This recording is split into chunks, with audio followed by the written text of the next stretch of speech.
আসসালামু আলাইকুম রহমতুল্লাহি ওয়া বারাকাতুহু। আজকে আমাদের আলোচ্য বিষয় হচ্ছে ইব্রাহিম আলাইহিস সালামকে যেসব পুরস্কার দিয়েছেন আল্লাহ। ইব্রাহিম আলাইহিস সালামকে বলা হয় খলিলুল্লাহ। তিনি জীবনের বিভিন্ন পরীক্ষায় উত্তীর্ণ হয়ে এই উপাধি লাভ করেছিলেন। তার জীবনের এই চড়াই উতরাই সম্পর্কে পবিত্র কোরআনে বলা হয়েছে, আল্লাহ পাক বলেন, আর স্মরণ করো যখন ইব্রাহিমকে তার রব কয়েকটি বাণী দিয়ে পরীক্ষা করলেন, অতঃপর সে তা পূর্ণ করলো। তিনি বললেন, আমি তোমাকে মানুষের জন্য নেতা বানাবো। সে বলল, আমার বংশধর থেকেও? তিনি বললেন, জালিমরা আমার ওয়াদা প্রাপ্ত হয় না। সূরা বাকারা আয়াত নাম্বার 124। আল্লাহ তাআলা তাকে যেসব কঠিন পরীক্ষায় ফেলেছিলেন, তিনি সেসব পরীক্ষায় উত্তীর্ণ হওয়ার পর আল্লাহ তাআলা তাকে মানব জাতির নেতৃত্ব দান করেন, যেন মানুষ তাকে অনুসরণ ও অনুকরণ করতে পারে। ইব্রাহিম আলাইহিস সালাম এই পরবর্তী বংশধরের মাঝেও অব্যাহত রাখার দোয়া করেন। আল্লাহ তার প্রার্থনা কবুল করেছিলেন এবং তাকে জানিয়েছিলেন, তাকে যে নেতৃত্ব দেওয়া হয়েছে তা জালিমরা লাভ করবে না। এটা শুধু সৎকর্মশীলদের জন্যই সীমাবদ্ধ থাকবে। সীমাবদ্ধ থাকবে।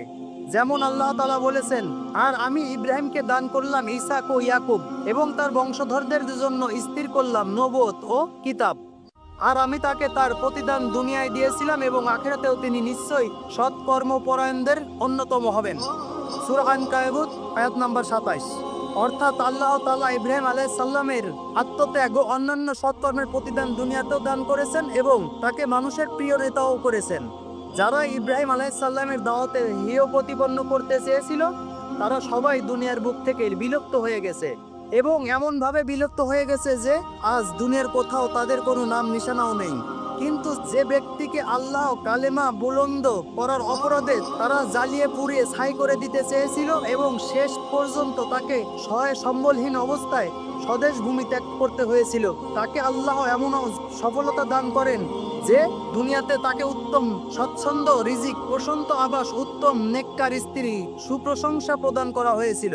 4000 বছর থেকে দুনিয়ার বুকে ইব্রাহিম আলাইহিস সালামের নাম সুমজ্জ্বল রয়েছে এবং কিয়ামত পর্যন্ত থাকবে। দুনিয়ার সকল মুসলিম, নাসারা, ইহুদি রাব্বুল আলামিনের সেই খলিল তথা বন্ধুকে একযোগে নিজেদের নেতা বলে স্বীকার করে। একমাত্র সেই ব্যক্তি এবং তার সন্তানদের থেকেই তারা হেদায়েতের আলোকবর্তিকা লাভ করতে পেরেছেন। আখিরাতে তিনি যে মহাপুরস্কার লাভ করবেন তা তো তার জন্য নির্ধারিত হয়েই আছে, কিন্তু দুনিয়াতে তিনি যে মর্যাদা লাভ করছেন তা দুনিয়ার বৈষম্যিক স্বার্থ উদ্ধার প্রচেষ্টায় জীবন পাপকারীদের একজনও আজ পর্যন্ত লাভ করতে পারেনি। এই থেকে জানা গেল যে কর্মের আসল প্রতিদান তো আখিরাতে পাওয়া যাবে, কিন্তু তার কিছু অংশ দুনিয়াতেও নগদ দেওয়া হয়। অনেক নির্ভরযোগ্য হাদিস অনেক সৎকর্মের পার্থিব উপকারিতা ও অসৎকর্মের পার্থিব অনিষ্ট বর্ণিত হয়েছে। ইসলাম প্রচারে আপনিও সহযোগী হতে পারেন। ভিডিওতে একটা লাইক দিন, একটা কমেন্ট করুন, চ্যানেলটা সাবস্ক্রাইব করুন। অবশ্যই সদকায়ে জারিয়া মনে করে ভিডিওটা শেয়ার করে অপর মুসলিম ভাইকে দেখার সুযোগ করে দিন।